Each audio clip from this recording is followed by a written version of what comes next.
तो अभी हम सीखेंगे negative sentences of present perfect tense. Negative sentences नकारात्मक वाक्य, ये नेगेटिव सेंटेंस हम लोग सीख रहे हैं प्रेजेंट परफेक्ट टेंस। ये रहा रूल आपके सामने। Subject plus has oblique have plus not plus verb three plus object plus other word. यहां पर नोट हम लोग नहीं लिखेंगे क्योंकि नोट हम लोग ने अफर्मेटिव सेंटेंस के अंदर लिख चुके हैं। आपको याद दिलाता चलो कि अफर्मेटिव सेंटेंस के अंदर हम लोग ने नोट लिखे थे has is equal to, have is equal to. Has is equal to हम लोग लिखे थे ही शी इट और सिंगुलर नाउन, और हैव इज इक्वल टू हम लोग ने लिखे थे I you we they and plural noun. तो यहां पर वो नोट लिखने की जरूरत नहीं है, वही नोट हमारे चलेंगे। ओके, नाउ एग्जाम्पल बहुत ही आसान है। अब क्योंकि अफर्मेटिव आप लोगों ने बनाए हो और जो जो शख्स बनाया है उसको आगे का स्टेप बहुत ही आसान हो जाता है, क्योंकि अफर्मेटिव ही इंपॉर्टेंट होता है पहला ही। और फर्स्ट स्टेप कोई भी हम लोग टेंस जब स्टार्ट करते हैं तो उसका अफर्मेटिव एक बार समझ में आ गया तो आपको तीन जो है बाकी बचे हुए नेगेटिव, इंट्रोगेटिव एंड डब्ल्यूएच, ये आसानी आ जाते हैं। जैसे मैं हमेशा बोलता हूँ एक खरीदो तीन फ्री है, तो आप लोगों ने एक समझ लिया, तीन ऑटोमेटिकली आ जाएगी, तो उसके लिए ज्यादा हमारा टाइम नहीं जाता है। तो एग्जाम्पल आपके सामने ये रहा, लता ने गाना नहीं गाया है। लता ने गाना नहीं गाया है। लिख लीजिए, वीडियो को पॉज करके भी लिख सकते हो, लिख लीजिए Lata has not sung the song. Lata has not sung the song. Next, बढ़ई ने कुर्सी नहीं बनाई है। बढ़ई, बढ़ई मतलब कारपेंटर। बढ़ई ने कुर्सी नहीं बनाई है। और ये रहा, उसको इंग्लिश में इस तरह से हम लोग बनाएंगे, the carpenter has not made the chair. देखो यहाँ पर पर्पसली दो मरतबा मैंने द यूज किया हूं। The carpenter has not made the chair. Next example, मैंने तुम्हारा पत्र नहीं पढ़ा है। मैंने तुम्हारा पत्र नहीं पढ़ा है। I have not read your letter.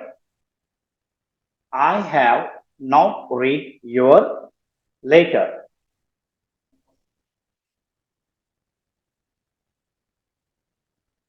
लिख लीजिए।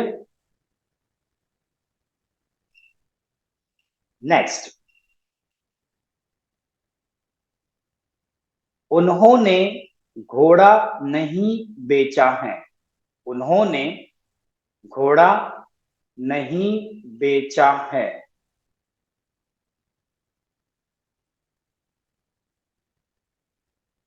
They have not sold the horse.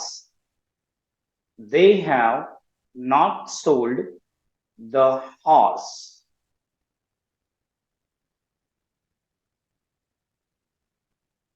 Example number 5, देखो उन्होंने घोड़ा नहीं बेचा है। They have not sold the horse. Example number 5, हम मुंबई नहीं गए हैं। हम मुंबई नहीं गए हैं।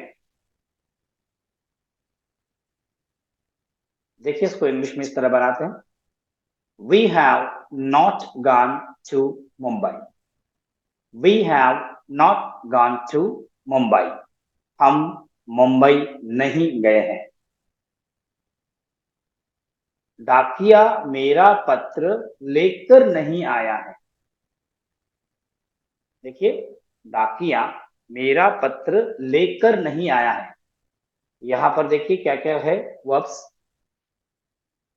postman has not brought my letter. postman has not brought my letter. bring का थर्ड फॉर्म brought. देखिए ध्यान दीजिए, पहला जो सेंटेंस हमारा है वो है सिंग. सिंग का थर्ड फॉर्म होता है संग. सेकंड सेंटेंस है बनाना, मतलब मेक. मेक का third form the carpenter has not made. तो मेक का थर्ड फॉर्म मेड हो गया. Carpenter has not made the chair. उसके बाद में हम लोग ने यूज किए तुम्हारा भाई, मैंने तुम्हारा पत्र नहीं पढ़ा है. तो रीड का थर्ड फॉर्म भी रीड ही है. I have not read your letter. Next sentence हम लोग ने एग्जाम्पल लिए उन्होंने. देखो उन्होंने घोड़ा नहीं बेचा है. उन्होंने मतलब ज्यादा है वो लोग, तो दे हैव नॉट सोल्ड. बेचने को हम लोग सेल कहते हैं फर्स्ट फॉर्म. फर्स्ट फॉर्म जो है वो सेल है, और सेकंड फॉर्म जो है वो सोल्ड है, और थर्ड फॉर्म भी सोल्ड है. They have not sold the house. फिर हमने एग्जाम्पल लिए हम मुंबई नहीं गए हैं. जाने का go, third form gone. We have not gone to Mumbai. And sixth one, डाकिया मेरा पत्र लेकर नहीं आया. लेकर आना मतलब ब्रिंग, लाना हो गया.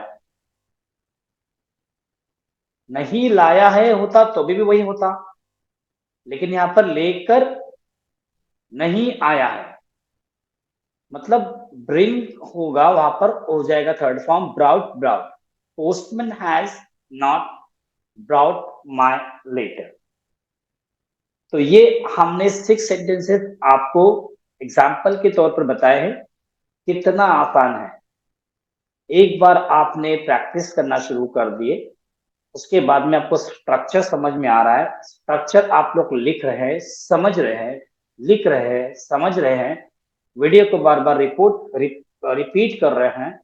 वीडियो को बार बार रिपीट कर रहे हैं, देख रहे हैं, लिख रहे हैं, वर्ब्स याद कर रहे हैं, और रूल्स आपके दिमाग में बैठ रहे हैं. रूल्स आपके दिमाग में बैठना बहुत जरूरी है. एक पेज पर ये रूल्स बराबर से लिखते जाइए, तो रूल्स के साथ में आपको सारा चीज समझ में आता जाएगा कि किस सेंटेंस में रूल कौन सा है. हैज हैव कहाँ लगता है, डू डस कहाँ लगता है, इज एम आर कहाँ लगता है, नॉट कहाँ लगता है, इंटरोगेटिव सेंटेंस का किस तरह से सिस्टम है, डब्ल्यूएच का कैसा सिस्टम है. तो आप लिख रहे हो, इसकी वजह से आपको समझ में आ रहा है.